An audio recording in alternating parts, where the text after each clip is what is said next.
Hello বন্ধুরা, কেমন আছো সবাই? আশা করি সবাই ভালো আছো। মোবাইলের মাধ্যমে ভোটার স্লিপ দিয়ে ভোটার আইডি কার্ড কিভাবে ডাউনলোড করবে সেটাই আজকে তোমাদের দেখাবো। ভোটার আইডি কার্ড ডাউনলোড করার জন্য যে কোনো একটা ব্রাউজার ওপেন করে নিতে হবে। তো আমি ক্রোম ব্রাউজার ওপেন করে নিলাম। ক্রোম ব্রাউজার আসার পরে সার্চ বারে গিয়ে এনআইডি লিখে সার্চ করবে। তারপরে তোমাদের সামনে এরকম একটা ইন্টারফেস আসবে, এখানে এনআইডি লেখা ওইখানে ক্লিক করবে। তারপরে এখানে পেজটা একটু জুম করে নিবে। তারপরে এখানে বাম দিকে উপরের দিকে দেখতে পাচ্ছ এনআইডি অনলাইন সার্ভিস লেখা, ওইখানে ক্লিক করবে।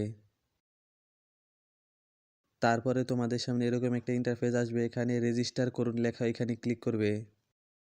তারপরে এখানে তোমার জাতীয় পরিচয়পত্র নম্বর যদি জানা থাকে তাহলে জাতীয় পরিচয়পত্র নম্বর দিবে, আর যদি জাতীয় পরিচয়পত্র নম্বর জানা না থাকে তাহলে স্লিপ নাম্বার দিবে। তারপরে এখানে তোমার জন্ম তারিখ লিখে দিবে। তারপরে এখানে দেখতে পাচ্ছ জলছাপের মতো একটি ক্যাপচা আছে, এটা নিচের ফাঁকা করে লিখে দিবে।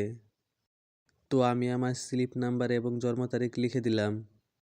সব কিছু ঠিকঠাক মতো দেওয়া হলে তারপরে নিচের দিকে দেখতে পাচ্ছ সাবমিট লেখা, ওইখানে ক্লিক করবে। তারপরে এখানে বহাল লেখা, ওইখানে ক্লিক করবে। তারপরে এখানে ঠিকানা দিতে হবে। তুমি ভোটার হওয়ার সময় ভোটার ফর্মে যে ঠিকানা দিয়েছ এখানেও ঠিক সেই ঠিকানা দিতে হবে। এখানে ঠিকানা উল্টাপাল্টা দিলে কিন্তু পরে তুমি ভোটার আইডি কার্ড ডাউনলোড করতে পারবে না। এখানে বর্তমান ও স্থায়ী ঠিকানায় বিভাগ দিতে হবে, জেলা দিতে হবে, উপজেলা দিতে হবে।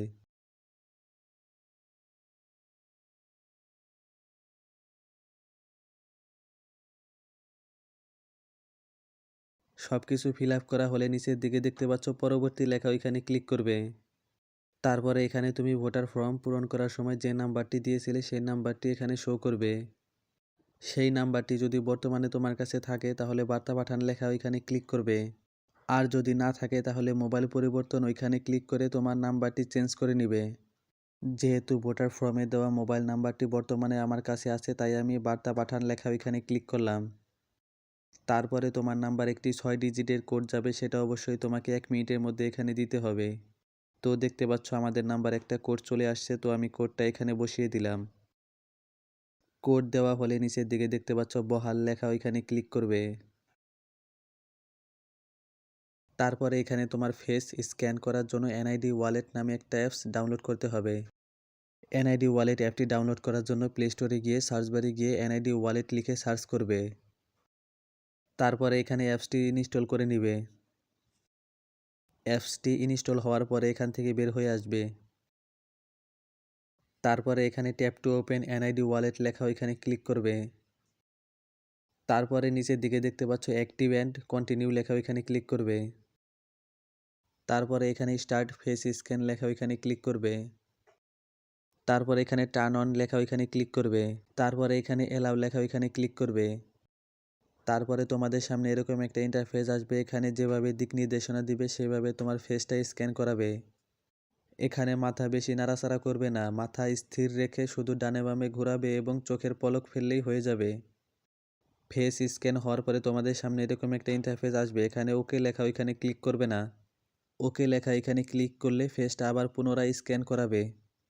তাই ফেস স্ক্যান করা হয়ে গেলে এখান থেকে কেটে দিয়ে ক্রোম ব্রাউজারে প্রবেশ করবে। তারপরে এখানে দেখতে পাচ্ছ আমার নাম এবং এনআইডি কার্ড করার সময় আমি যে ছবিটা উঠিয়েছিলাম সেটা এখানে শো করছে। তারপর এখানে তুমি চাইলে পাসওয়ার্ড দিবে, আর যদি না চাও তাহলে এড়িয়ে যান লেখা, ওইখানে ক্লিক করবে। তারপরে তোমাদের সামনে এরকম একটা ইন্টারফেস আসবে, এখানে তোমার এনআইডি কার্ডের সকল তথ্য এখানে শো করবে। তারপরে এখানে স্ক্রল করে নিচে চলে যাবে। তারপরে এখানে দেখতে পাচ্ছ ডাউনলোড লেখা, ওইখানে ক্লিক করবে। তারপরে এখানে ডাউনলোড এগেইন লেখা, ওইখানে ক্লিক করবে। তারপরে এখানে দেখতে পাচ্ছ আমাদের এনআইডি কার্ডটি ডাউনলোড হয়ে গিয়েছে। এভাবেই তোমরা খুব সহজে তোমাদের ভোটার স্লিপ দিয়ে এনআইডি কার্ড ডাউনলোড করতে পারবে। তো এনআইডি কার্ড ডাউনলোড করতে তোমাদের যদি কোনো সমস্যা হয় তাহলে তা কমেন্টে অবশ্যই জানাবে। আজকের ভিডিওটি এই পর্যন্তই, দেখা হবে অন্য কোনো ভিডিওতে। সে পর্যন্ত ভালো থাকবে, সুস্থ থাকবে। আসসালামু আলাইকুম।